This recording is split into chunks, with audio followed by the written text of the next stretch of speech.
Hey everyone, welcome to another packed weekender. We have loads to talk about this week. Justin, what's some of the stuff we're going to talk about? Right, well, we've all been getting on with our hobby. Yeah. We've got the new bolt action tank war starter set, which is called Armored Fury. Armored Fury. What else we got? Oh, if we're going to talk about Armored Fury, we're going to have to talk about Fury the movie. Oh, absolutely. Yeah, I've seen it, you've seen it, he's seen it. Mm-hmm. Yeah, and we've got 40k stuff to talk about. Well, I say we've got 40k stuff to talk about. Maybe it's more a lack of 40k because we're going to talk about why there's no 40k Kickstarters or why there's no Kickstarter at all from Games Workshop. Yeah. As well as that, we've got loads of winners to announce. Yep. Quite a few. A lot of screaming and complaining going on. Yeah, just saying, did I win? Infinity Week. Did I win the stuff from Infinity Week? Yep. And we've got a prize for Backstagers. Yes. In this week's Backstage XLBS. Going out tomorrow morning. Yeah, tomorrow morning. If you comment, you will be in with a chance of winning Level 7 Omega Protocol. That's this box set here. Oh, it's really heavy. Yeah, good big board game. That is a box chock-a-block. Chock-a-block? That's a full of phrase, stuff. though. So I think we're just going to get on with the show.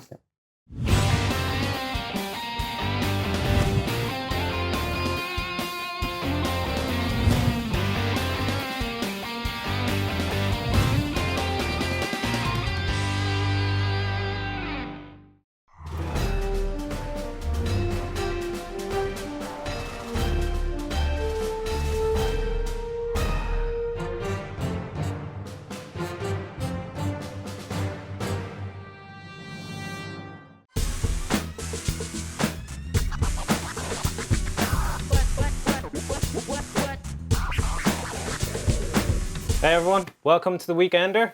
Warren's not here. Yay! Yeah, he's off, he's busy, he's doing children things. Yes, he's in daddy mode at the He's minute. in daddy mode.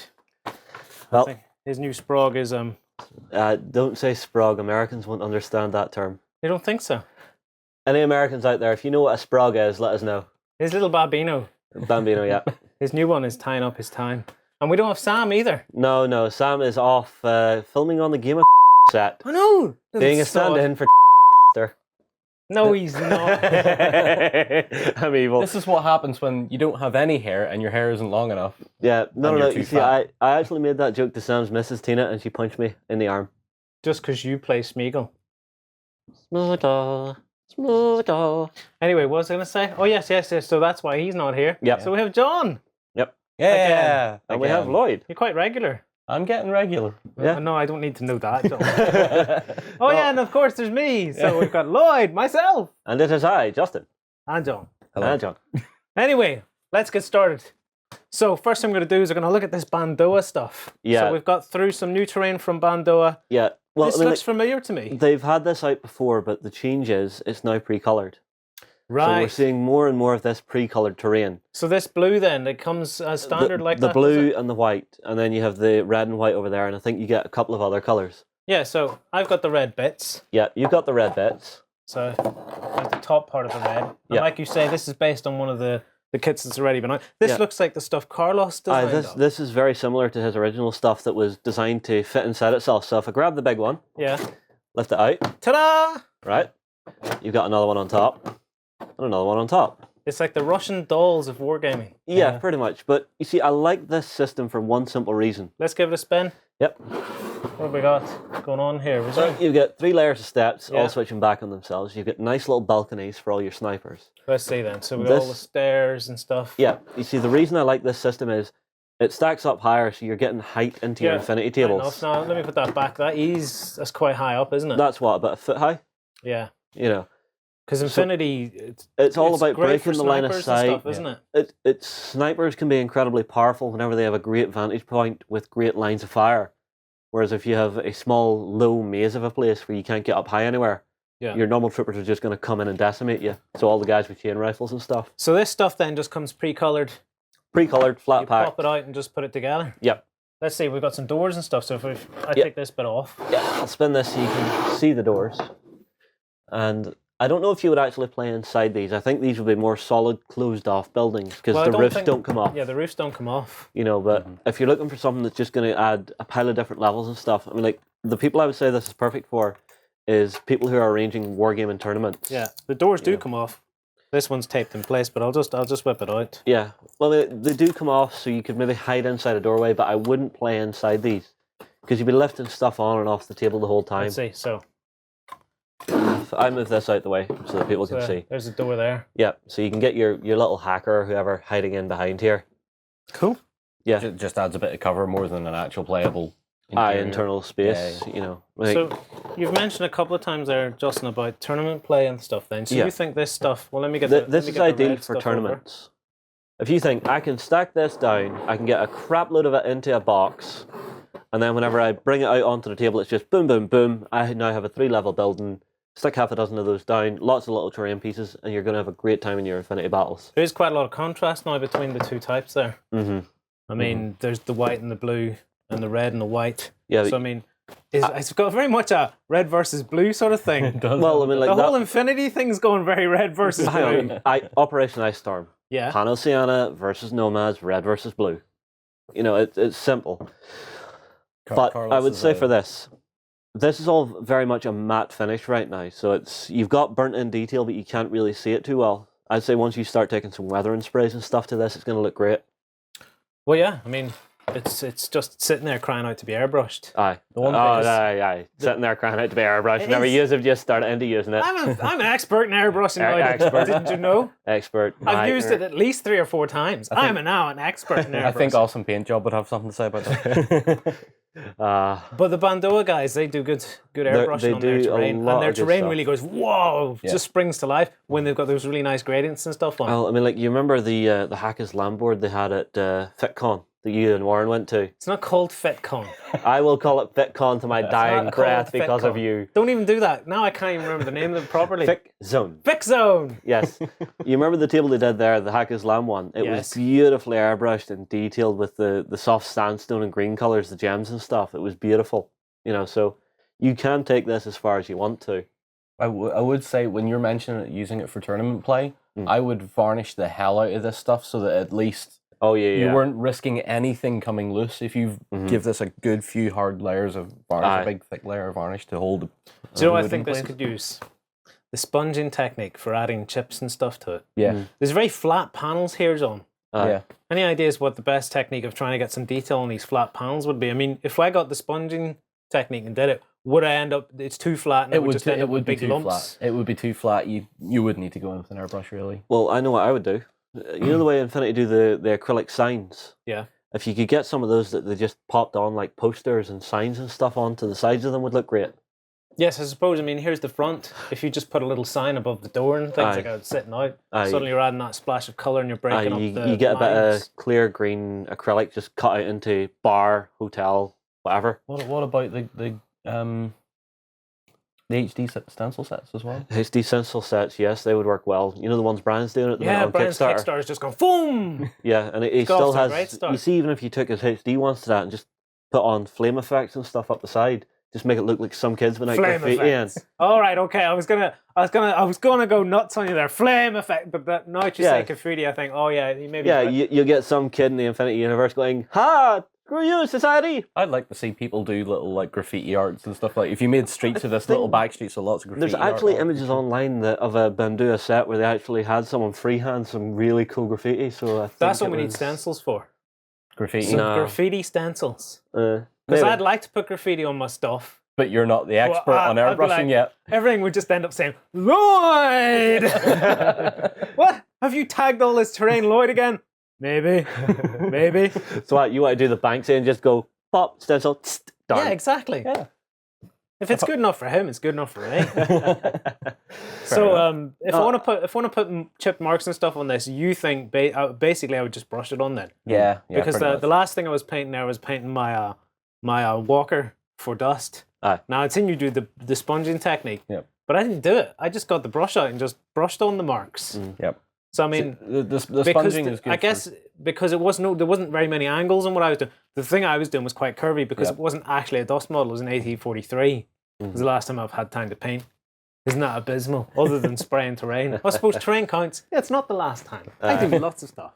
Well, I'm actually quite proud of myself at the minute because I've almost finished painting my Bolt Action Army.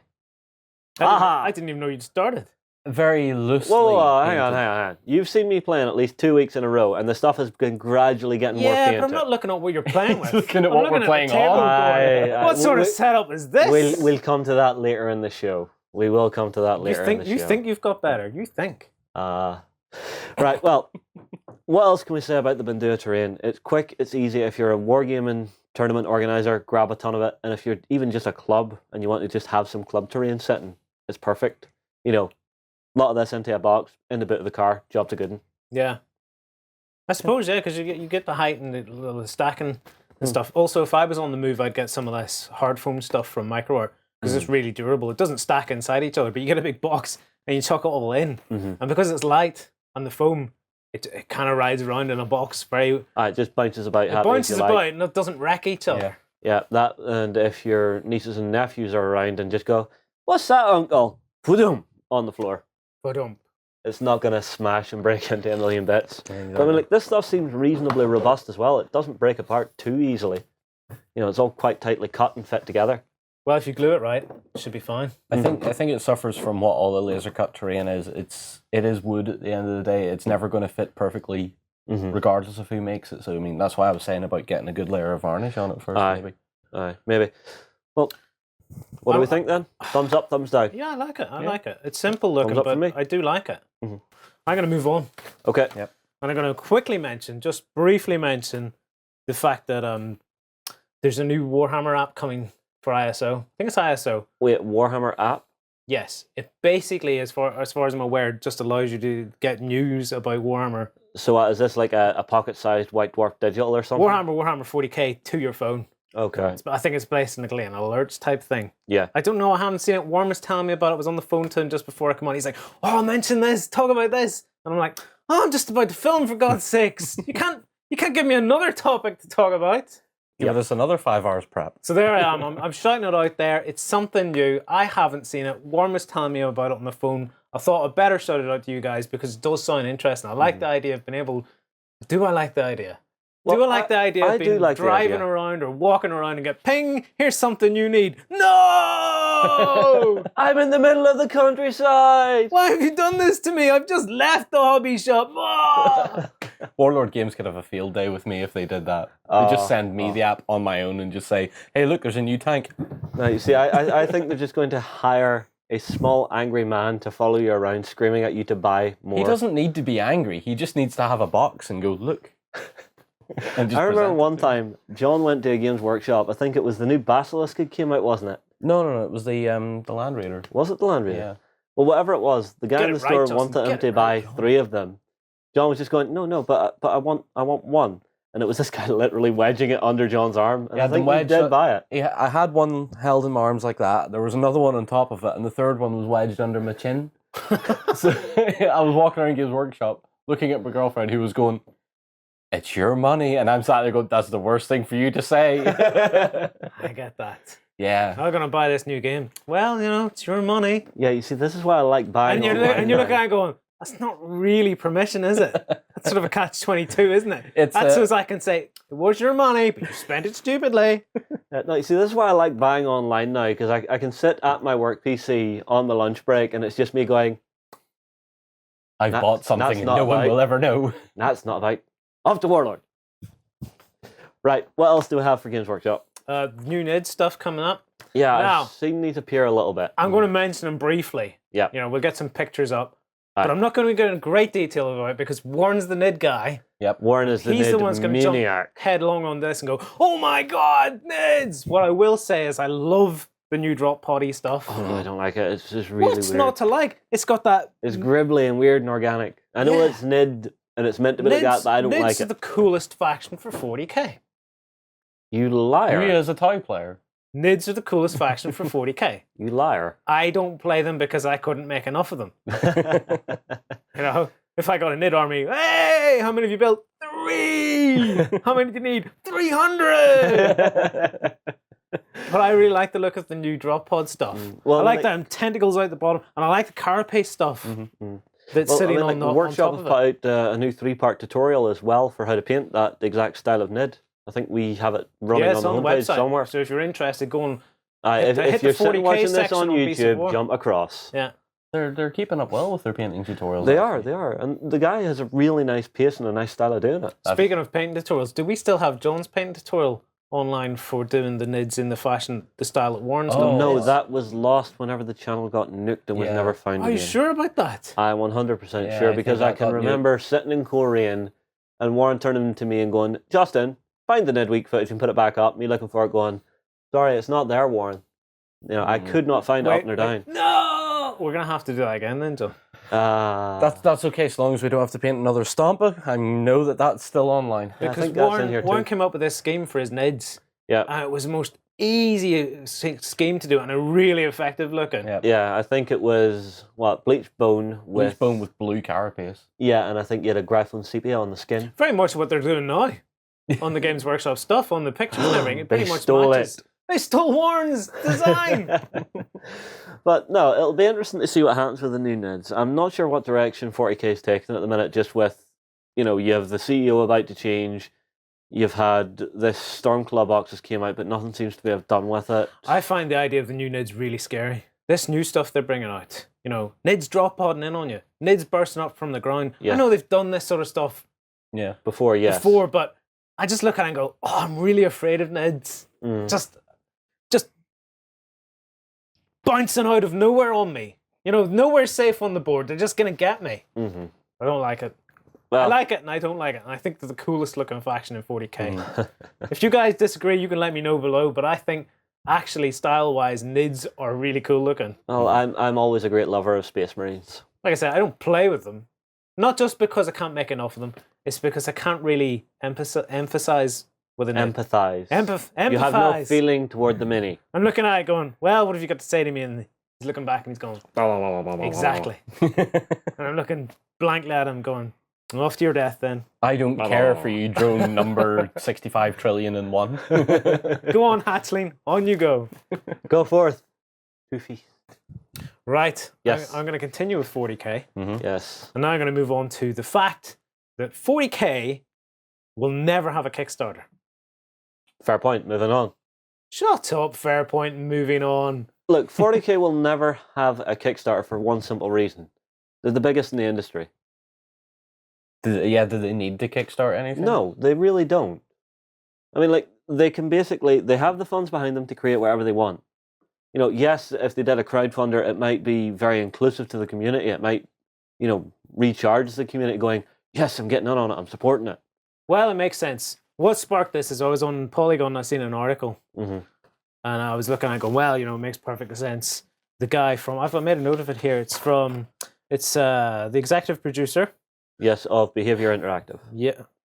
Who are making 40k Eternal Crusade. Mm-hmm. Yes. He said early on in the conversations with Games Workshop, there was an idea briefly discussed. It was really briefly about Kickstarting it, and Games Workshop just went, nope, we're not doing that. Mm-hmm. That would damage the reputation of our brand, especially if it failed. Well, you can see the idea behind that. Of course, it just makes perfect sense. When you're Games Workshop size, you cannot kickstart. You can't afford to fail. Well, it's not about failure, in my opinion. It's about, I would look at it and go, why does Games Workshop have to kickstart? Do they not have enough money to make this? Yeah. And there's a few companies that this feeling I have, if they can't kickstart. Maybe I'll get proven wrong. But like Fantasy Flight Games is another one I'd be looking at going, why do you guys need to kickstart? You're huge. I don't think it's fair, to be honest. I think they should be able to kickstart. Yeah. Well, you see, it's whenever a company that size, Press. Yeah, they won't. No, the video game was kickstarted, wasn't it? Yeah, War Machine Tactics was, but that was a different studio. Won't be kickstarting. Mm-hmm. And to be fair, I understand why, but I think it's kind of unfair that other companies can go off and have really successful Kickstarters, and other companies like even Games Workshop are caught in that situation. Well, if we come out with a Kickstarter, it looks like we couldn't fund it, yet we're the biggest and we should be able to fund it. People will cry. But whenever they don't do it, you'll have people crying, oh, but if you did it, it would be such a great way to include the community and actually creating new stuff for the games. Yeah. So you're damned if you do, damned if you don't in that instance. But do they want to do that? Because you remember when that whole thing came out about write in and maybe get an interview for being the CEO. Yeah, we are looking for something to stay the same. And there's no, if you kickstarted something, I mean, what would Games Workshop want to do as a stretch goal? It'd be really weird, though. It would feel odd. Let's say next year the Games Workshop came out with a Kickstarter. We're going to kickstart the latest releases for Space Marine. Right. You'd look at it and go, why? That's just weird. Which is unfortunate for them because it's a great way of gauging audience reaction. You know, what's the actual demand for this? Yeah. Because other than that, let's be honest, you're kind of just guessing. Yeah. Well, look at what happened with the last big tower release whenever they were redone. They completely underestimated the amount that was going to be sold, and everywhere was just constantly running out of it. Yeah, but then I suppose on the other hand, people go, but they do Kickstart. It's called pre-order. Yeah. No. Why not? Kickstarting is not a pre-order system. What's the difference in your opinion then, Justin? I know it's not, but I want to hear it. Kickstarter, you're taking your idea, your base idea. If your Kickstarter fails, nobody pays, and your thing doesn't happen. If you're pre-ordering, you have to deliver. Or give their money back. Yeah, but it puts more of a pressure on you because you now have their money. You are now having their money to invest in it. Whereas Kickstarter, you're not paying until it funds. But so if it fails, you've invested their money in trying to create this now, and now you have to pay them back while that money's spent. For companies that can't Kickstart, pre-ordering is the way to basically gauge interest. It's one way of doing it. You know, in the video games world, for example, Destiny was never going to get Kickstarted. Yeah. No, and I'm actually kind of pissed off at Destiny at the minute. Oh, is the magic one off? No. They've got 2 expansions. Yes. I bought them at the start of the month. They're not out till December. That's called read the description, Justin. Read the description. Especially the bit that goes, release date is... Yeah, but it was just me sitting on PSN going, I can have more Destiny. X, bye. Exactly. You had a tag and went, what? I have to have this. Yeah. No. Yeah. And then it's just, no, you can't have this now. You can't have this till December. The thing I would like to point out about pre-order over Kickstart. Good, you drag us back on topic. I shall drag us back on topic. You, sorry, something or other. When you're kickstarting something, it is like you say, it's just an idea more or less, but you've had to invest in it anyway to get something to show people for. Yeah, you'll have your prototype minis and stuff. Yeah, but with the likes of Games Workshop, there's no point in them kickstarting, and doing pre-orders works better for them because all they're doing is expanding the existing army ranges that they have. Fair point. So the stuff will sell, the stuff will come out, but pre-orders gives them an idea of how many they initially need to make. That's how I think about it anyway, and how that pre-order needs to be distributed around the entire company. It's a fair point. It's a very fair point. Because with being so established and all they're doing is bringing out new milling stuff, more out, updating new stuff. Now, let me try and boil this down. Yeah. Right. Games Workshop saying no to Kickstarters. We're not doing it. Do you think they should be able to do Kickstarters without taking any crap for it? I would say if it's something brand new, a completely new game or a completely new range of stuff. If Games Workshop came out with something that was totally off the wall, and said, we want to try and do this, like bring a new game onto the scene or a new faction or reignite an old game, but they're not too sure how well it will do. Yeah. And they said, right, we're going to kickstart, say, Battlefleet Gothic. Yeah. For example, stuff that's in the past that maybe a lot of people want them to bring back. What better way to communicate to a company, we want this back, than to them set up Kickstarter and us put our money where their mouth is and say, yes, we want it. Yes, we will buy this. So, I mean, I feel yes, Games Workshop should be allowed to do Kickstarters. I understand why they don't do it. It is detrimental to your brand. If you are that big, it looks a bit like, I only really think it would be detrimental if you failed. I think that's the key issue on it. If they failed on a Kickstarter like that, that's where you would take the big gut shot. If you succeed, it's just, hey, we've included the community, you've been able to feed into us as we've been kickstarting. But if that's the only, it's got to be more than failure. It's perception of brand. I think it's failure more than anything. You don't see Nike Air sitting kickstarting a new range of shoes, do you? But shoes will sell. But that's my point. There comes a size where a company's too big to kickstart. And I guess that's the whole premise of Kickstarter, isn't it? Yeah. Kickstarter was built to give smaller companies the chance to get stuff. I know, Justin. Kickstarter, but to get stuff. I think that's what you're driving at. He's Captain Maybe people would look at it and go, well, you're really big. Do you really need to be muscling in on a Kickstarter? But maybe.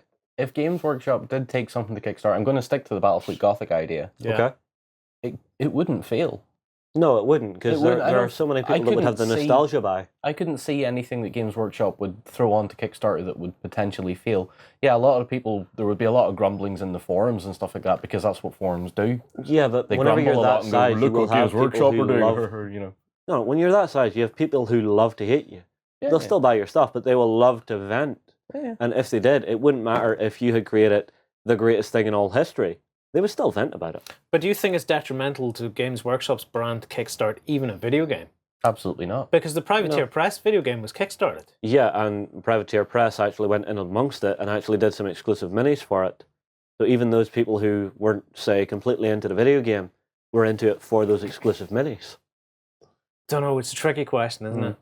I mean, I don't envy the people who have to look at the brand like Games Workshop and 40k and go, how do we protect this? Yeah. Because there's so many mines you can step on, as we've seen in the past. Yeah. Yeah, well, I mean, like, how many fan-made films have we seen shot down over the years? At least a couple. But we have seen at least one getting the nod. Well, two, technically, because you had Ultramarine, and now you have... Ultramarine wasn't a fan movie. It wasn't a fan-made movie. Oh, sorry, my bad. It was actually... That was just a really bad movie made. Licensed. All right. Well, I mean, like, we've got the Lord Inquisitor now, and it is looking quite good these days.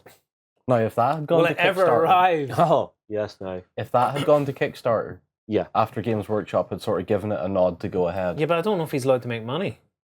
I think that might be the point. That's the problem. That's probably the problem, yeah. But because if that could have gone to Kickstarter, I guarantee you that would have been on Kickstarter. That would have been funded in maybe 48 hours. Less. I would have said 12 hours would have been done. Yeah. And he'd be sitting there with a whopping big budget going, holy crap, I really need what do I do with this? I need to really deliver this full animated feature now. But it would give him money to live on while he's doing it. He wouldn't have to do anything else. Yeah, he wouldn't have to work. I guess like it is, like, Lord Inquisitor is pretty much a non-profit thing. It's basically just a pure fan-made thing, really. Yeah, well, I mean, like, everybody that's in on it is a volunteer. Yeah. Although, aren't Dembski Bowden doing the script? If I remember correctly. If I remember right, he's working on the screenplay for it, yeah. Yeah, so, I mean, like, with a high-caliber writer like that behind them, I'd say you'll get a good movie at the end of it. I even auditioned to be a voice actor. Really? Didn't work. I think the most you and they'll ever get is a bit of abridged work. I did get told by the producer that you have the voice, you just need more practice. And I was like, okay, fair. Blast. Right, well, anyway, so what? This is all boiling down to what? Eternal Crusade wanted to kickstart, and Games Workshop said no. Well, no, that's not the case. Eternal Crusade guys, I mean, they agreed in the end. It was only a brief conversation. Right. Instead, they went down the route of pre-ordering is the way to raise funds for our game. Yeah, I mean, like, for Eternal Crusade, it seems to be pre-order and partial free-to-play with the Orc faction. Exactly. So they get you in, get you buttered up with the Orcs, you're having a blast. Yeah. You're sitting lying at your PC screen, spitting, gobs flying everywhere, just making it so you can't see anything. So, yeah, there was no disagreement or anything there. I mean, it was just briefly kicked around. Yeah. I just find it unfortunate that some companies... I would say if it's a new IP or a new faction, I'd say Games Workshop, you could very easily go to Kickstarter. Because it works for things. I mean, I was really glad to see Dust going to Kickstarter because I thought this is a great way of getting a whole new range of minis out the door for Dust Babylon. Yeah, but it's not even that, it's the exposure you get of it. You know, that community buzz you build during that 1 or 2 month stretch where it's just like, oh my God, something new's coming out. Oh my God, we've hit a new stretch goal. We've got this now. And it's very much a back and forth between you and the community. Exactly. It's very inclusive. Whereas Games Workshop is very much... insular. In the background, in the background, in the background. Here it is. In the background, in the background, in the background. Here it is. No. In the background, in the background, in the background. Leak. Banhammer. Here it is. Forum shut down. Here we go. Maybe. But then you have other companies like Mantic. Now, Mantic's in a different position. Mantic was doing their stuff before Kickstarter came along. And then when Kickstarter got good, Mantic moved to Kickstarter. And yes, Mantic is in a position that's perfect. They've been hugely successful. Kickstarter works really well for them. There's no detriment to their brand for going on to Kickstarter. No. Because they've been through lots and lots of successful Kickstarters. People know when they go into a Mantic Kickstarter, they're going to get what they want. Yeah. And they're going to get a pile of stretch goals. They're going to get it. They know it will fund big. I mean, like, it's something we've discussed before. When Kickstarter was first coming out, we were worried that you would get that one bad Kickstarter and the entire thing would just fall flat. You know, nobody would go to Kickstarter again. We've had that. We've had a few that just haven't quite got there. We've had a few where it was just stuff didn't arrive.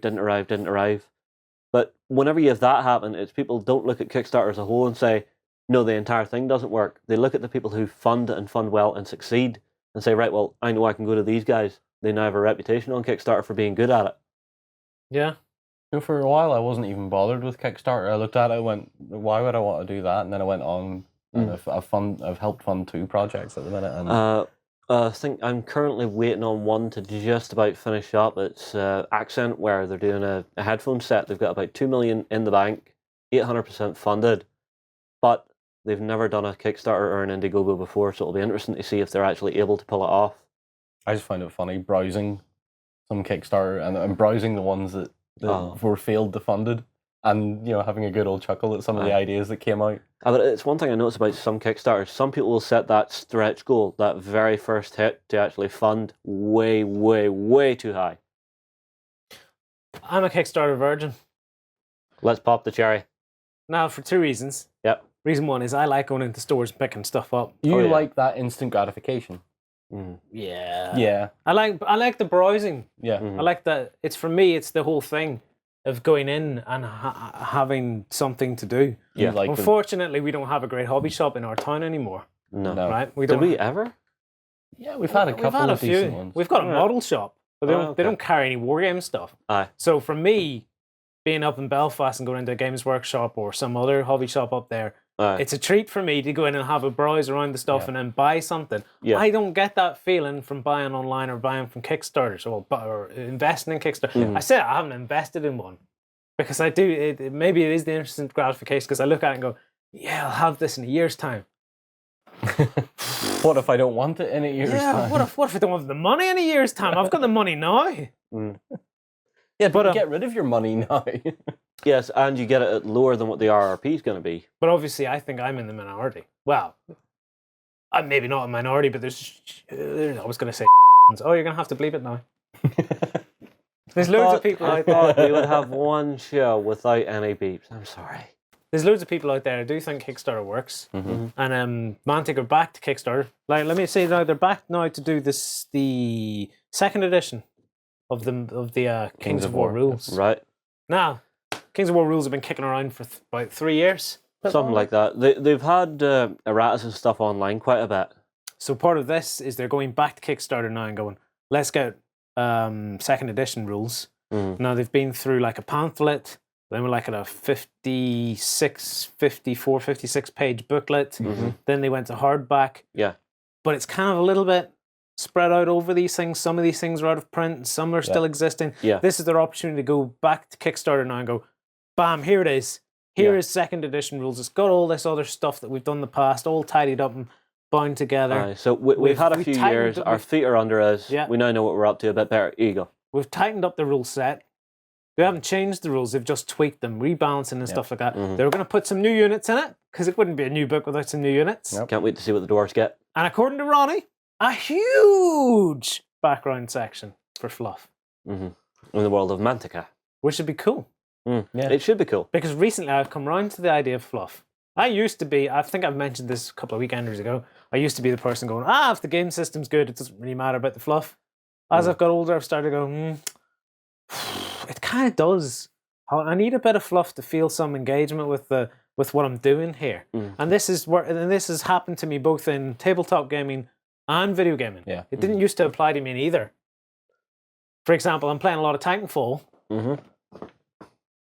But it lacks story because there was no campaign. So it's big, it's beautiful, it's epic, but there's nothing under the skin. I suppose it lets me jump in and jump out. Yeah.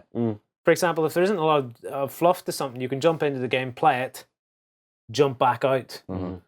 Then maybe a couple of weeks later, a month, jump back in, have a good time, and then jump back out.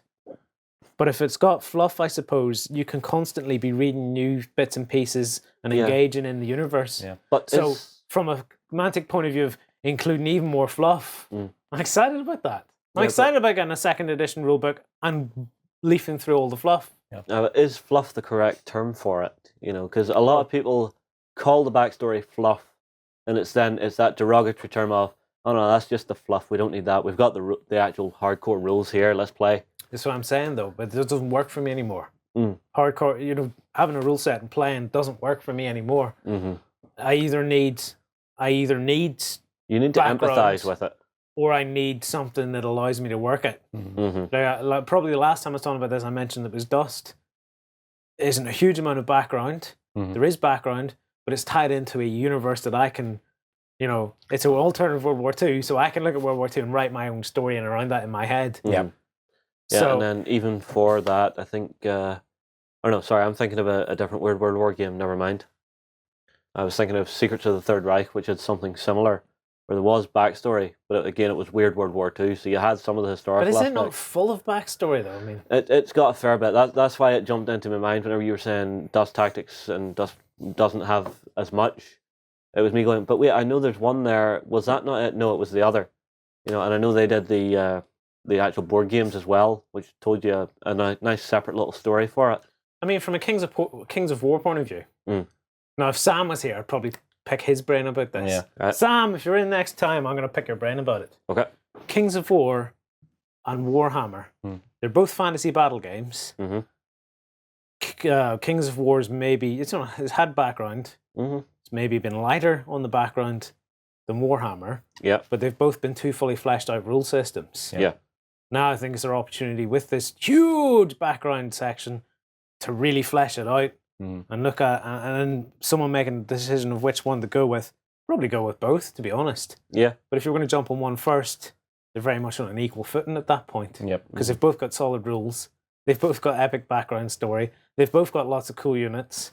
The only thing you're looking towards is, do the models appeal to you, and how much are they going to sting your pocket? Yeah, what's the investment to get in? That's the last two things. If you have two games from two different companies that are on equal terms as far as cool backstory, cool models, you're only really looking at, well, do the models appeal to me more than one or the other, and how much am I going to have to invest?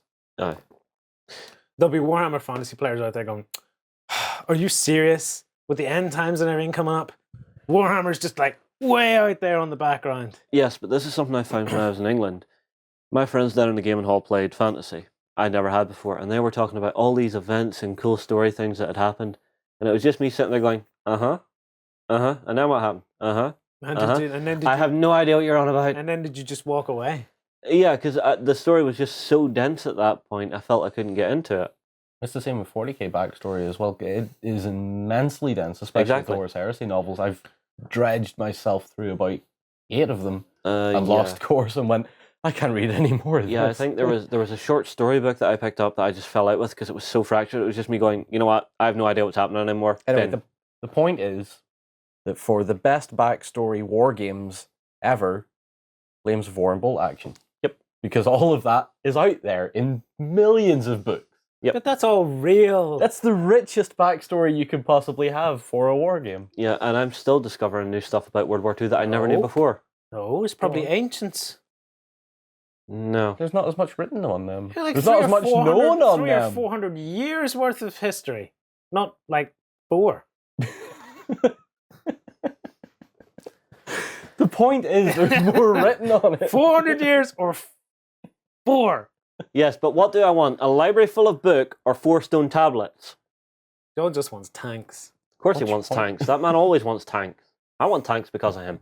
We'll be talking about those later. Yes, we're going to get to tanks. Yes, we will. In fact, mentioning tanks, I'll tell you what we'll do. We'll take a break, and then we'll be right back.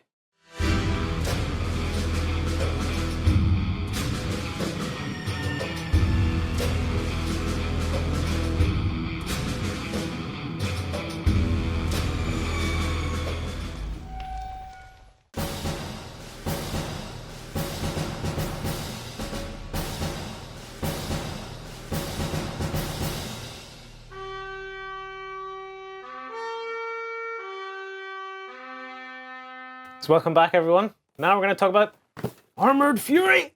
Yes, we've got a huge box in here. This is really heavy. Yeah, of course. Warlord's been going to town on the bolt action. They have. Yeah, they've got this. This is their tank war starter box, and then they have the Normandy firefight, which is the infantry starter box. Here you go. No. Hey, give me. But no, I'm keeping this. I will murder you. So I will murder your face.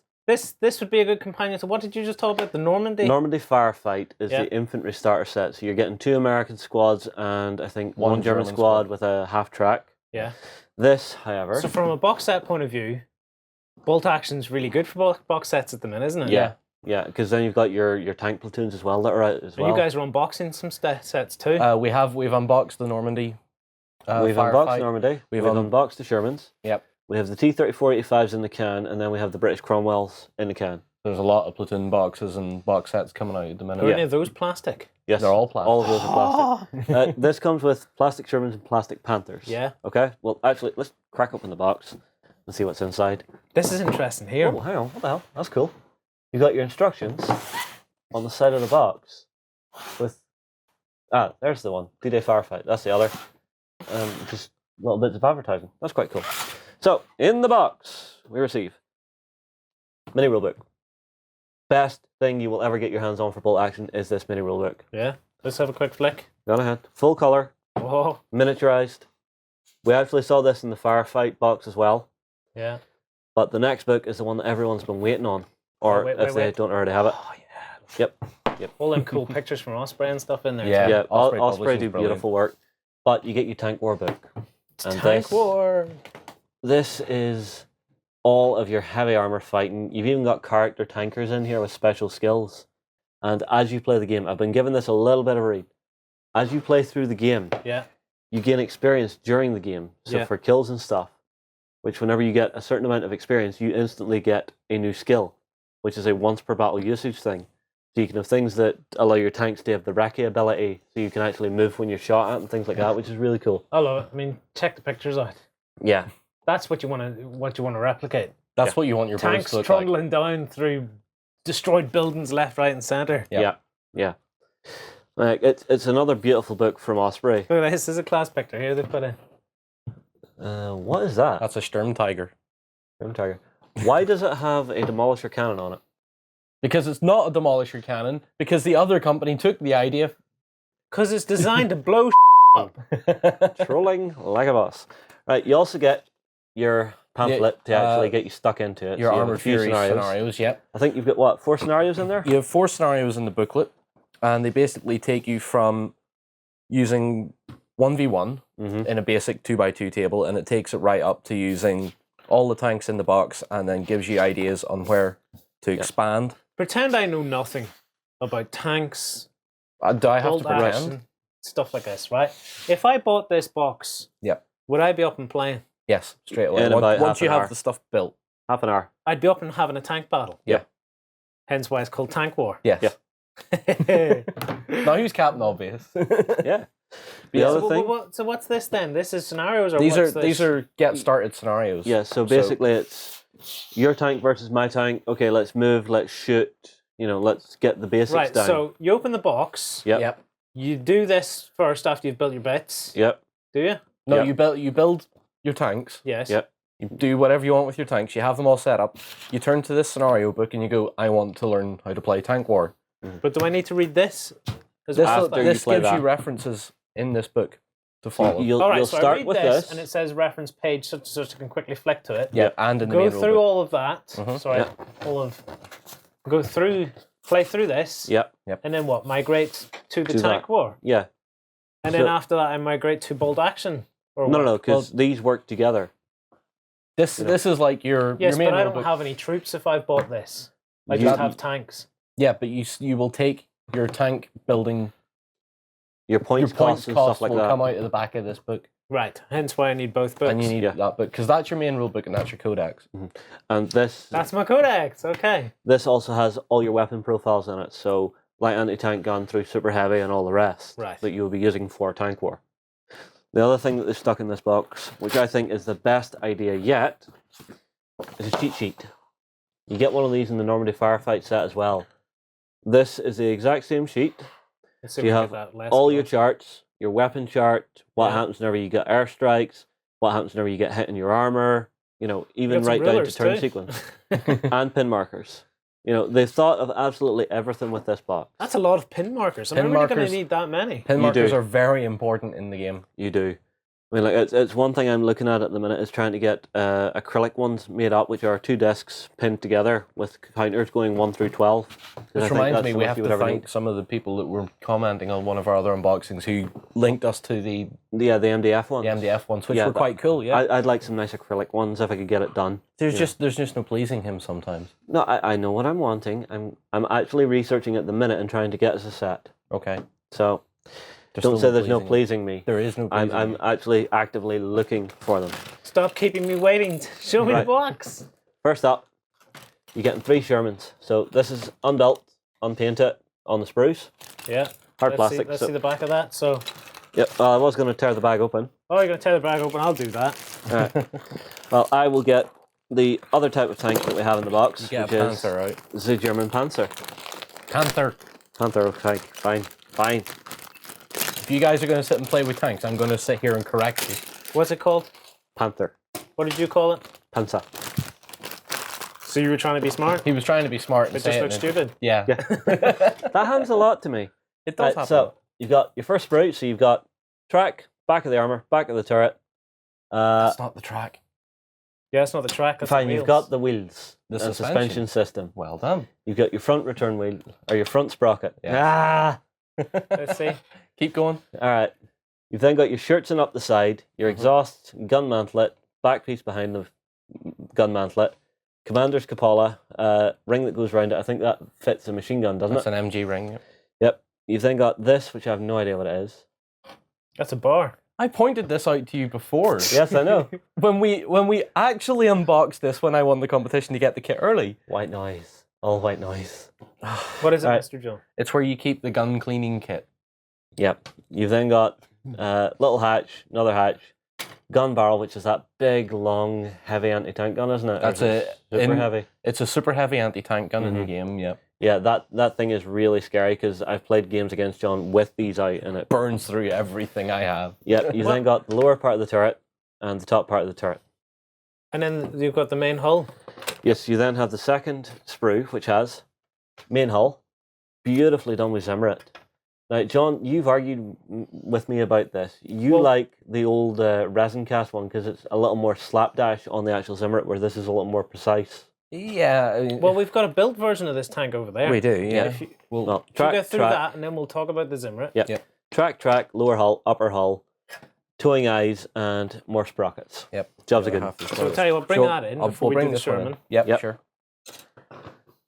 So just off camera, John was beavering away here. Aye. Yeah. Building us up a tank. Yep. Yeah, in record time.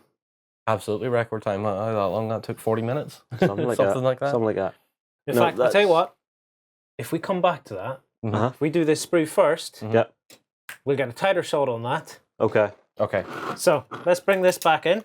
Now this is the Sherman sprues. Yep. Now, I don't know where this was. That fell off the other sprue. Came off the other sprue because you've got 2 sprues again. So we'll put that out the way.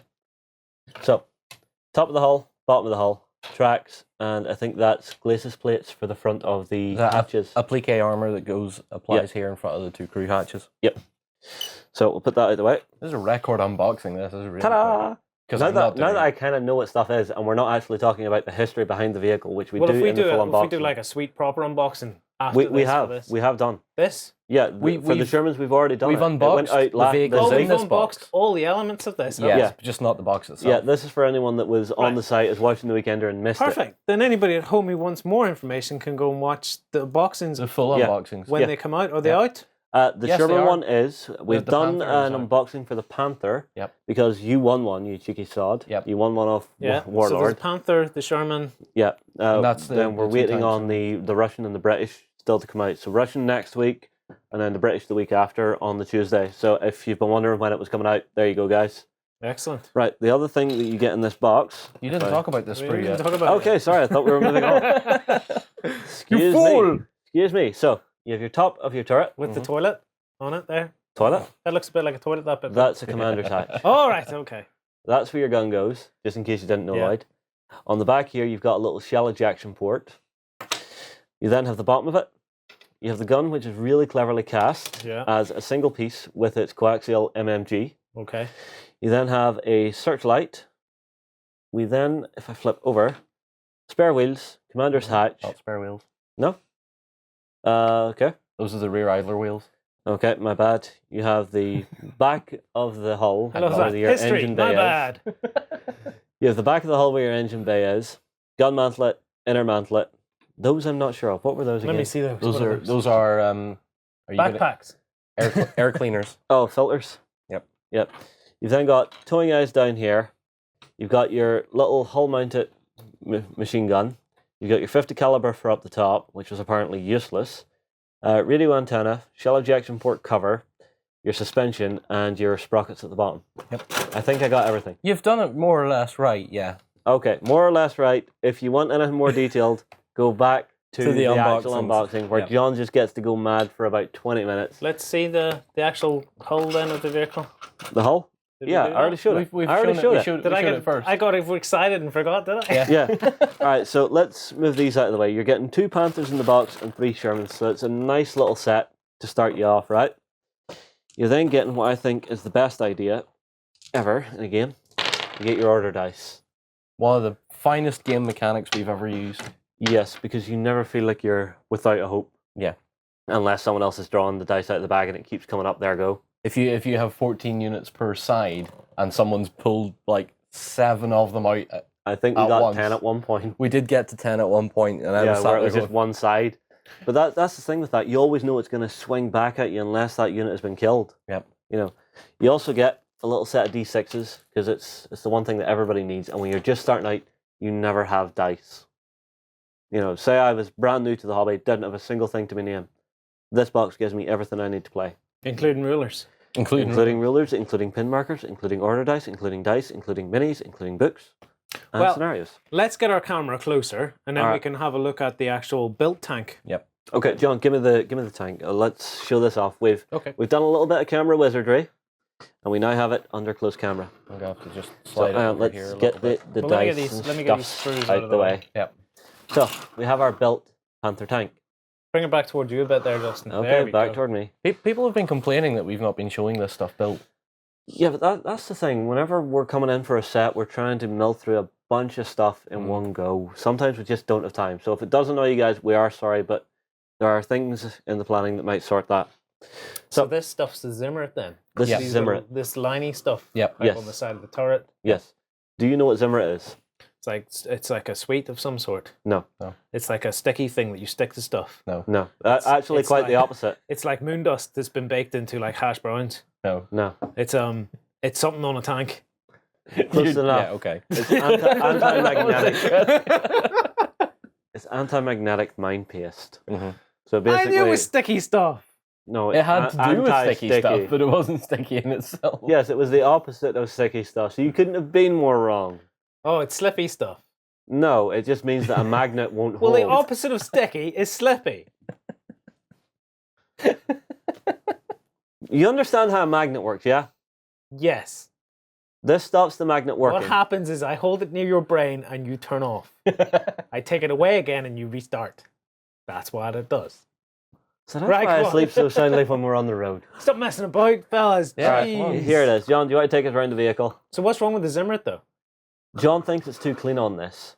It's too clean in a manner of speaking because it was the Panther, which in this version is Panther A, was built around 1942, 43, whenever. We're not doing a history lesson right now. It was built in the 40s. I'm trying not to wax lyrical and historical here. But there was 2 different types of Zimmerit. They had applied it in the factory, which obviously when it came out of the factory would have been very clean, exactly like that. Yeah. In a lot of cases, they just applied it in the field. So they made a mix up in a bucket and just threw it on and used bits of wood and stuff. So it might not even have had this pattern. Possibly not. I mean, that is more like a factory added pattern. It doesn't matter. It's personal preference, really. But isn't that the thing with going plastic? It does become more sharp. You see this in the Bold Action range and you see it in the Flames of War range. Yeah. Mm-hmm. For example, the Flames of War guys have gone very much out of their way when they've been switched over to plastics to try and keep the plastic looking a little bit rough. Yeah. To match in with the... It's like going from SD to HD. Yep. Yeah, of course, I say that. There are some people that are so good with resin, it's higher detail than anything I've ever seen. Yeah, exactly. It is a little perfect, actually, looking, but, you know, it's such a minute detail. Careful weathering, and if you're happy enough to use a Dremel and stuff like that, you could weather that down quite nicely. You could make it chipped and everything. Yeah, well, I mean, like, Really At nice. the end of the day, really you're nice. going to be stood above this on a gaming table, so it's going to be, what, 3-4 foot away from you, so you can sort of forgive things like that. And we're not being a bit harsh. We're looking at it and going, oh, it's super clean detail. Yeah, if that's the worst you can say about a Mini, there's not much you can say is wrong with it. All the tank treads and everything, it's all looking really sweet. Yeah, if you look underneath, you even have access hatches and stuff for oil. Yeah. And see, this is where you come to. This model isn't made by a wargaming company anymore.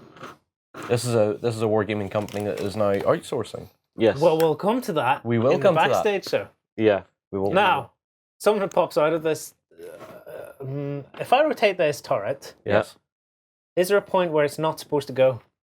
Was that not a 360-degree turret? It's a 360-degree turret. What happens when it gets to here? Well, that would have been metal, so it would have just went down and bounced back up. Oh, it's a bouncy aerial. They're spring mounted, so the turret will just push it down out. So it would have been there, and the turret just pushes it out of its way. I could have just went past it without an issue. That was the theory anyway. Because I seen that on Fury. Yeah, the guy kept bending. They kept bending the aerial down so it didn't catch on anything. Mm-hmm. Yeah, it's the same thing, same principle. Speaking of Fury, John. Yes. Are we done talking about Armoured Fury? Yeah. Or have you more to say? It's a very solid box set, and if you want any more information on the particular vehicles in the box set, Justin will throw up the links to the unboxings that we've done. Yeah. If you're on YouTube, go to baseofwar.com. They're in the comments. Well, we've got a picture. Yeah, of the box cover. Yeah, I mean the actual box cover makes it look really exciting. It gets across that. It gets that desperation. But I mean, like, whenever we were watching Fury, you really got that sense during the Tiger fight. Yeah, that's how desperate it was. It's that for unique a Sherman moment crew. where they're just going, "Gun it! Get towards him! Don't close the range. We're gonna get shot." And they do the dance of death around each other. And I was looking at it going, "That's just like playing Tanks or World of Tanks." I thought that was wholly inaccurate. The tanks would spurl around each other trying to get shots, but maybe not. that was the tactics for the Shermans at the time, because you would have to just charge it and literally try and get behind it, because that's the only place you could really hurt the thing. Whenever you see the shells just sparking off the side of, what is it, 131, isn't it? 131, yeah. That's probably what would have happened back in the day. The shot would have just bounced. It's the look on the new guy's face in the Fury tank when they're firing at the Tiger and you see the two shots bouncing off the front and it's just his face going, what? Yeah, it's just that moment of, but I'm in a tank. But that's a tank. Shouldn't this tank kill that tank? Where did my two mates in tanks go? Yeah. They vanished. Yeah, but no, that movie was quite harsh. It was very gritty. One thing though, I would never have guessed a Sherman would be that dirty. What do you mean dirty? It was covered in mud and muck and dirt and crap and But it goes through a field. Yes, I know. Fields are full of mud and dirt. If you look at any old war movies, the vehicles are always reasonably clean. Like your old 1960s. Even look at Band of Brothers. When the spaghetti westerns were around and everybody, it didn't matter where they lived. Because the vehicle's on hire from some museum somewhere. Or generally the army as well. They want to keep it good. Well, look how clean 131 was. She was spotless. No, it wasn't. Damn near it. Well, it was a very rare museum piece, but they still managed to dirty it up a bit. Yeah. Okay, we 131 being the Tiger. That's its serial. Tiger 131. The one they were fighting against. Mm-hmm. Yes. Sorry. Right. Sorry, I'm used to talking to him. I did notice that as well when I was watching the movie. I was looking at the Shermans going, "Oh, they're pretty beat up looking." I was like, "Yeah, the special effects team probably didn't have to do too much. Most of those tanks probably do look pretty beat up, having been through the war." Yeah. Well, I don't know. John's dad's tank, whenever it left the yard, it was sparkling, factory new looking. Well, it still had a lot of dings and scrapes in it. Yeah, but she was beautiful whenever she was finished, and it was just that clean paint, no muck on it. Yeah. But that was just something that dragged me deeper into the world, was seeing the dirt and the filth that would have been on it, and then all the shells from the machine guns and stuff. Well, we're talking about Fury. It's an exciting movie. It is. I mean, you sit there and you watch all the tracers and shells and stuff pinging off tanks and stuff like that. You're like going, this is like World War II sci-fi almost. It's like really exciting.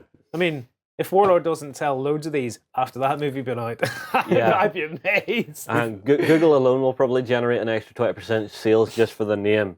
Armored Fury. Someone searches Fury. Armored Fury? What's that? I want that. It's got tanks in it.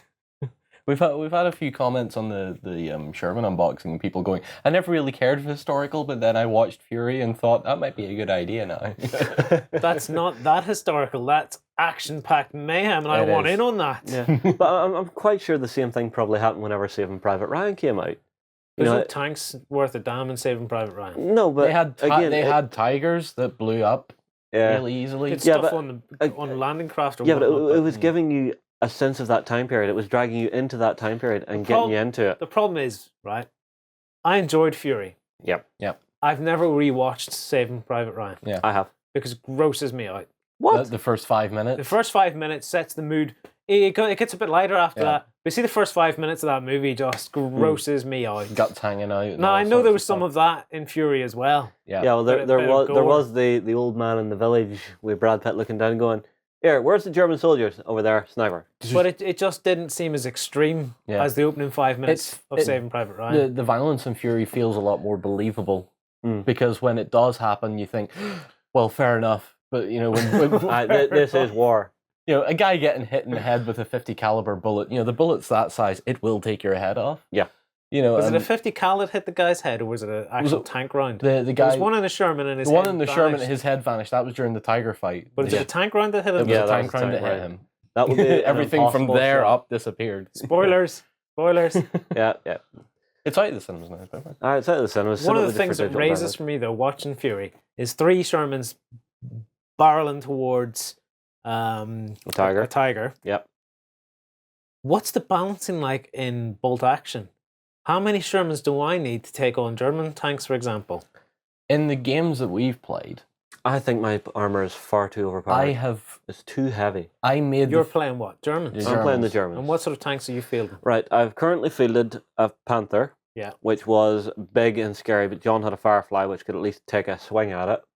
Let's not go into too much detail because I want to talk about your games little later in the show. Yeah, the other time I played was with Panzer IVs and John had Cromwells. Yeah. And the Cromwells were like bloody tissue paper.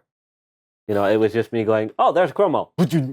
Yeah, and when the German guys, when they have the armor in the game, it's sort of, you get a sense of confidence out of it because you feel like you can't really be taken out that easily unless something else happens. Yeah, you can move with confidence with those units, even if the rest of it's having to sit and hide, you know. Well, I'll tell you what, I really want to talk more about this, right? But I think we'll take a break first. All right.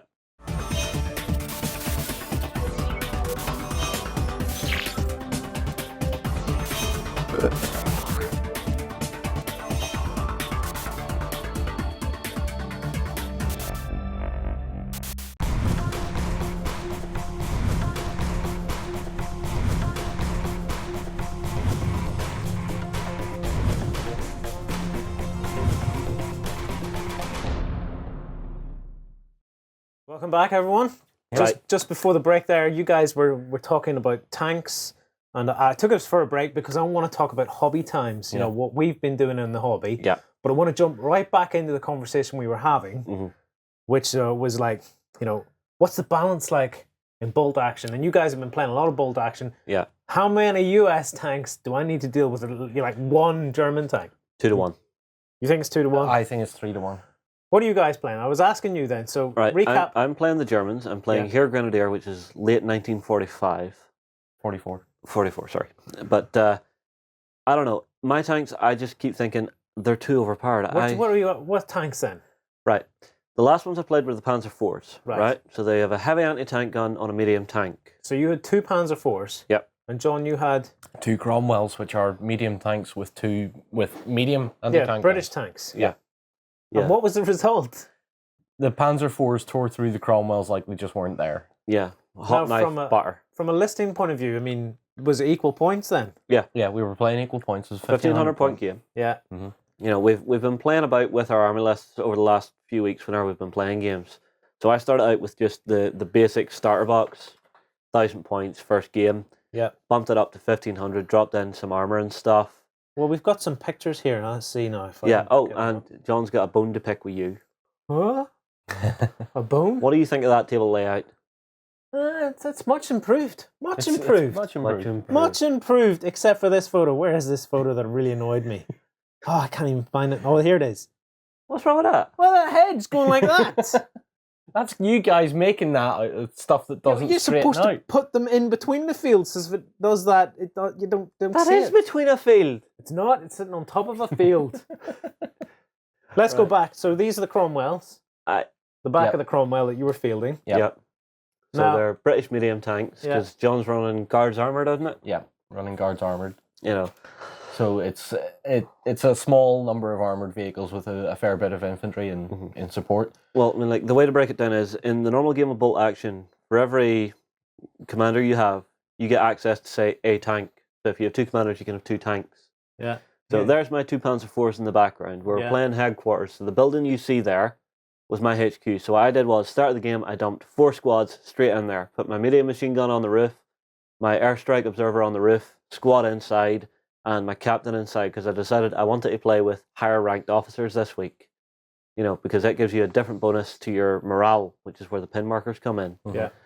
So John basically had to crack a really tough nut. If you're wondering about the pictures, by the way, this is John's phone. It's really up to the terrible. task. Yeah, terrible. But where's your other tank, John? It's already, he's like double tapping you. It's dead. There's another picture there. I think it's this. Oh, where is it? Pass that here. Let me find it. So yeah, here's John's other tank. I think this is turn 2. If this loads, there it is. Yeah. Oh, dead. Dead. That's turn 2. So that I'd lost 1 Cromwell already. Yeah. So basically, I got a lucky shot straight through. But are you outranged or anything? No, we're not outranged. We're all within sort of similar ranges. You start out armoured. Aye, it's basically, I got on the field, I sat, I waited, didn't move, fired at John. I think I was just outside of half range at that point, but there's modifiers to it. So if you've moved, it's +1 to your dice roll. If you're inexperienced, it's +1 to your dice roll. Things like that. But I got the shot just straight across the table at him, very luckily, and blew him up. But the only reason I took the shot at it was because if you see in at the building there's my little Hanomag, my half-track. Yeah. He had shot at it with the Cromwell the turn before, and it was me going, right, well, that's not on. Take a shot, boom. And in turn 2, tank was dead, and it was just John going, damn it! I think he even threw a couple of dice. I threw dice across the room that night. Yeah. But it was a great game. I'm loving the Volkswagen buildings mixed in with this. This is a cool looking layout. They are cool. I really like them. I like the big warehouses and stuff as well. It's a very industrial looking layout you've got going here. They're sort of a little bit overscaled, but you don't really notice that much. They're fine. I think it's really. okay. That's good. That means they're going to work for Dust as well. Yeah, exactly. Because I plan on using the same buildings when I'm going to play Dust Battlefield. Yeah. Well, I mean, like what I had hoped to do, I thought of taking. Let me just get a picture of the whole layout. Yeah. Up and running. Yeah. See what I had hoped to do. You see that big hangar at the back there, the big building with the arched roof, with the arched roof. Yes. At the very which back. One of the 2? Either. Either one. Yeah. But the one that's at the very back is in your deployment zone. Okay. Yes.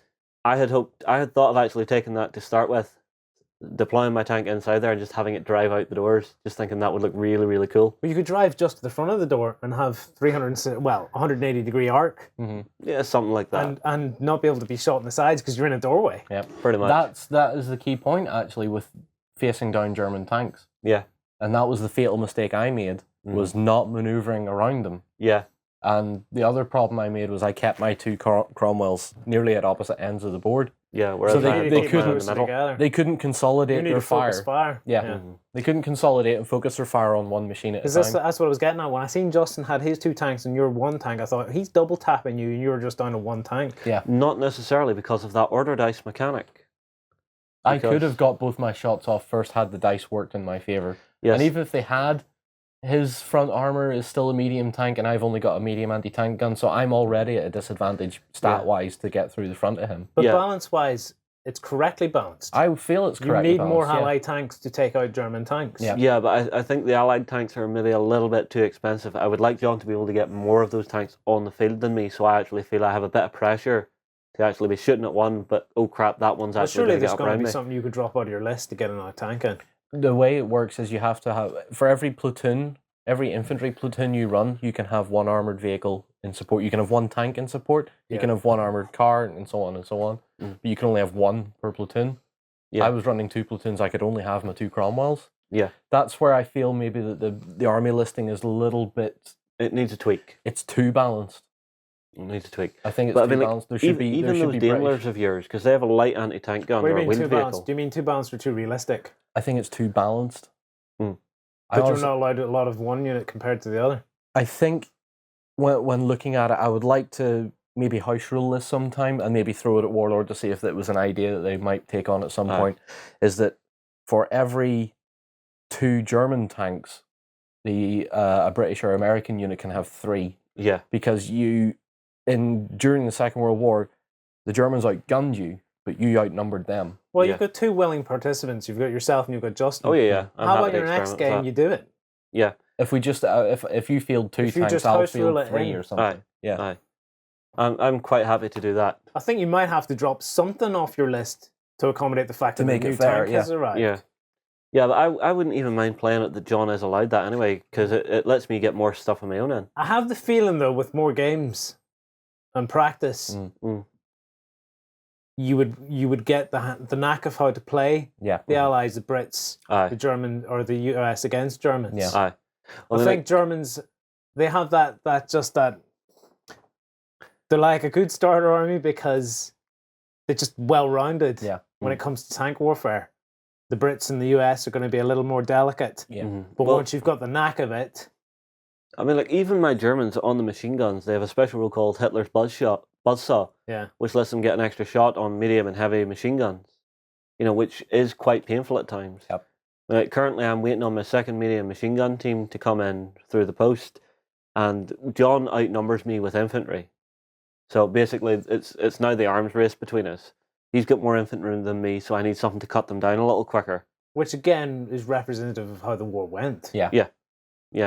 But I mean, like, overall, the games we've had so far have been absolutely brilliant. I've really enjoyed them. Of course, that's because it's currently 2-3 in my favour. Well, if you house rule it, and you get another tank, even if one of your tanks gets blown up, it'll give you more time in the next game to figure out how to maneuver them better and how to use your tanks together.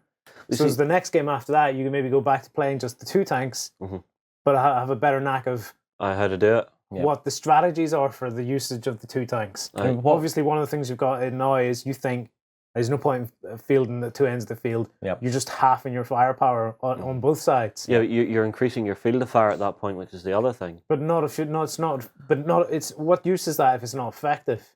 True. It's what I thought. If your tanks turn up on one side and he's sitting with one tank and the other tank's way over there, are you suffering a range problem or? Yeah. Right? You can be, basically, you have 2 opportunities to shoot him. Despite how the rules go, your odds of shooting him twice are higher than his odds of shooting you twice. Yeah.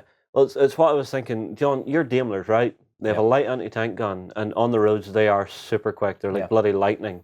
And we do have roads on this. And then again, would that represent more realistically how the actual war went? Yeah. For example, if I'm in a tank, Cromwell, Sherman, whatever it is, especially having watched Fury, I'm sitting going, I don't want to be a tank on my own. I want to be part of an armoured column. Yeah.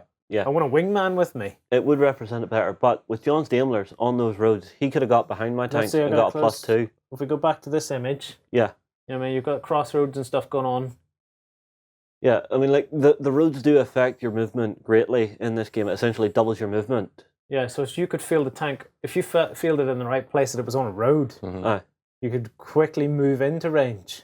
He could move in with something light and super fast and get into that rear armour. The problem is that where Justin's tanks are on that photo is that his left flank is completely protected, is completely covered. By that building. He has one tank with that building and there's one tank behind the other tank. Yeah. Their flanks are completely protected, and my Daimlers were going to approach on his left.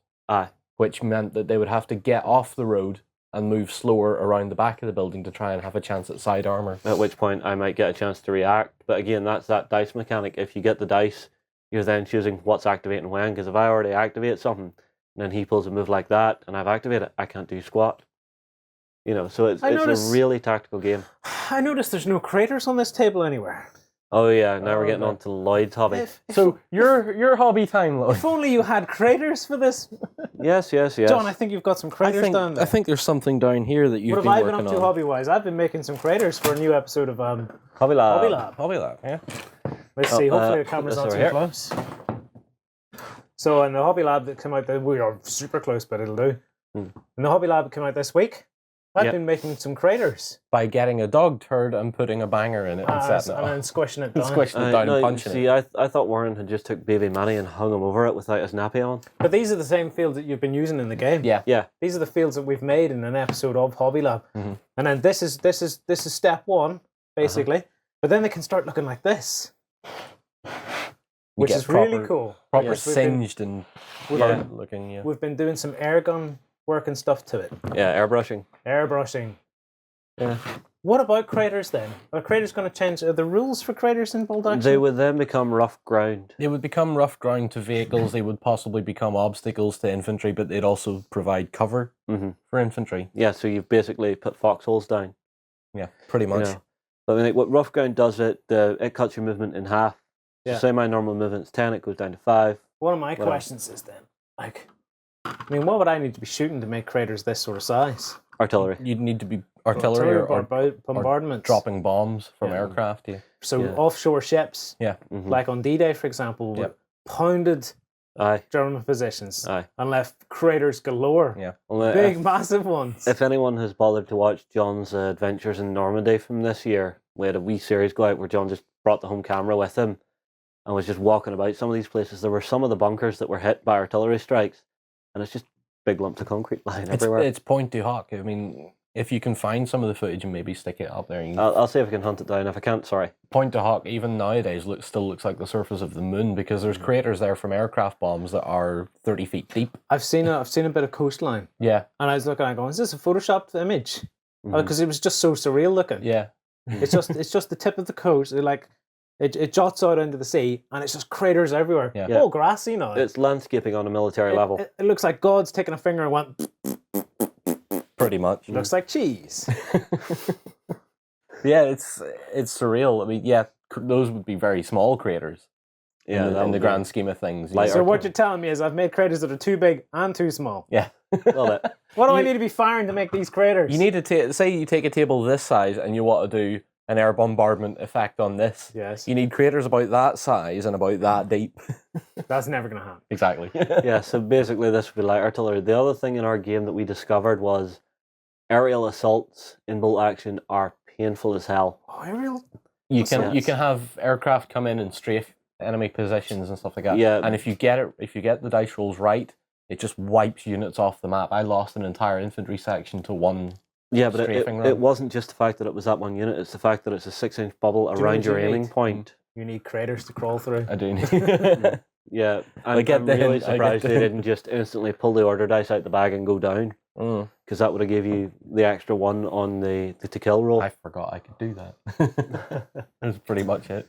Yeah, but at the end of the day, I think I won that game by a slim margin. You won that game because I gave up. Yeah. What was it, an objective-based game? Yeah, you have 2 HQs. You see the 2 red dice? That was our 2 HQs. Right. So one's on top of the tall sun building, the office building, and then one's on top of the smaller office building. Yeah. The idea was to be inside the building for an entire round on your own, to lay demolition charges, and then bugger off and blow it up. Man, do you know what you need for that table? You need some craters, like what I've been making.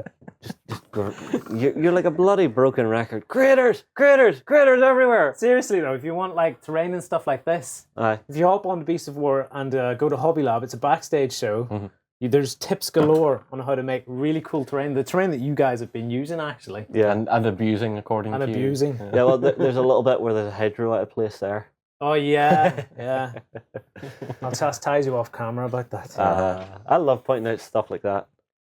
Right. I think we'll move on. Yeah, I think it's time to... Because we've got people screaming at us to know who's the winners of various competitions. There's quite a few. There's loads of them here. And Justin, I'm going to let you take care of it. Okay, because he probably can't pronounce the usernames. No idea.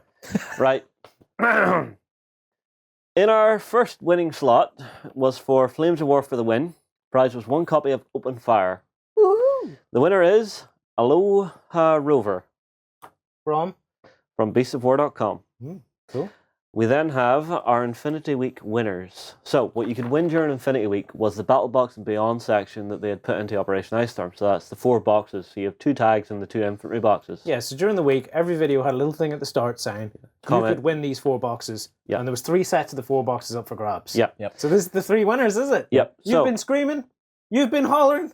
You've been wanting to know? You've been complaining. Stop procrastinating. Let me read the paper. First winner is from Beasts of War. Guitar Geek, you are a winner, my friend. So, that's Beasts of War. We then have a winner from Facebook. Bruce Gillett, you are a winner. And finally from Beasts of War, Aya iPunk. Aya iPunk. I Punk. Is it not Aya Punk? Possibly. I'm not sure. Right. I don't know. Well, congratulations to yes, you. Congratulations. Four box sets on their way to you. What are they getting? They're getting 2 tags. Two tags and 2 infantry sets. Oh, that's class. So, yeah. Right, our last winner, and it's the cool prize. The winner. The cool prize. They've all been cool prizes. Well, this is one the only way to get a cooler prize is for me to give away some craters that I've made. Coming soon to Backstage. No, this one to me is the coolest prize because it's the game that has sort of captivated me a little bit when we saw it. A couple of weeks back, we had a guy over, I think it was Joss from Anvil Industries. If we've got your name wrong, I'm sorry. Joel? You love getting people's names wrong, I do. It's Joel. It's because people always get mine wrong. I'm pretty sure it was Joel. We may have got your name wrong, but we absolutely adored having you on the show is what he's trying to say. Yeah, so it was for the Anvil Industries Afterlife Kickstarter. The winner was going to win their pledge. Now, you had to be a backstager at the time of the draw and be a pledger on the Kickstarter. And our winner is the Beggar King. You've just won your pledge, mate. So, what a fitting name. Someone screaming and running around their bedroom. And if you're watching it early, you're in your jammies. Yeah, it's kind of like the bloody lottery. I won! Oh my god! I gotta tell everybody. I'm obsessed with jammies. I didn't used to be obsessed with jammies. Then you became an old man? Then I became an old man. It's cool. The other half bought me jammies, you see. Right. And what I love doing with my jammies is they're old stripy looking things. I pull them way up onto my belly and I run around with my jammies up here looking like an old I don't man. think anybody... And I giggle and laugh at every time I see myself in the mirror and I go, I look like my granddad. I don't think it matters what time of day it is, Lloyd. And then I burst into the bedroom. None of our viewers need to imagine that. Look at your man! How sexy am I? Which is usually followed by, go make some tea, for goodness sake. Right, well, I think that wraps us up for this Saturday morning, afternoon, evening, or good night on Beasts of War. Wherever you are in the world, we hope you've enjoyed the show. Yeah, you need to come over and watch the backstage because we're going to wax lyrical about all things bolt action again. Well, making creators. I'm making creators. Let me quickly grab our backstage running order because I have one here and I'll give us a quick rundown. So, we're having a quick discussion on bolt action plastics. Yeah. You know, so the Talray and Tamiya, it's not going to be what that would you go quick for? with John Stanton there, is it? Yeah, I learned that to my lamentation last week. Joe, we had one comment of a guy that just... I read it in a really sarcastic voice, and it probably was sarcastic. If you know who you are, then fair enough. He just went, wow, I really love watching John talking about tanks in intimate detail. And I just read that in the most sarcastic voice ever, and I thought... Yeah, you're probably right. Yeah, we're then talking about killer fighting robots. Somebody has made life-sized, 1-to-1 scale wargaming. We'll be talking about that tomorrow. We've got Roman coming across, so we'll be having a discussion about what he's painting and what you guys might like to see while he's over. My French counterpart. Yes, we're then having a quick chat about Myth Week. So, guys, we hope you've enjoyed the show. Drop us a comment, leave a like, subscribe, and come and join us over on beastsofwar.com tomorrow morning for a whole nother show of us three talking about creators that Lloyd's made. I promise I won't talk about the creators. We'll see you tomorrow, guys. I might talk about the creators.